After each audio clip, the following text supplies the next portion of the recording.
పాడండి. తీయని మామిడి పండు తిన్నాను, ముట్టిని భూమిలో నాటాను, మొలకై పైకి లేచింది,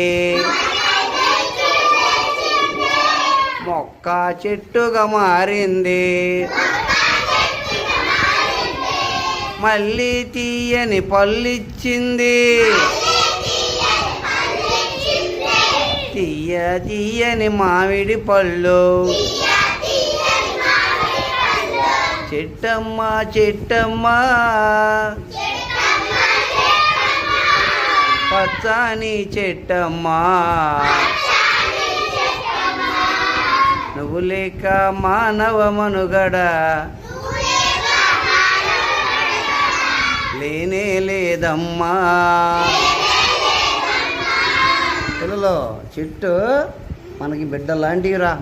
ఇప్పుడు బిడ్డలు పెరిగి పెద్దయి కుటుంబాన్ని ఎలా అయితే చూస్తారో అలానే చెట్టు కూడా నాటేమనుకోండి, పెరిగి పెద్దయి మనకు పనులు ఇస్తుంది, నీడిస్తుంది, కట్టెలు ఇస్తుంది, మందులు ఇస్తుంది.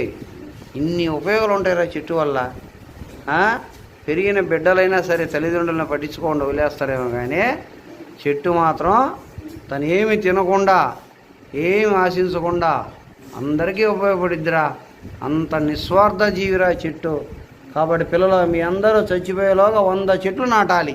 నాడతారా?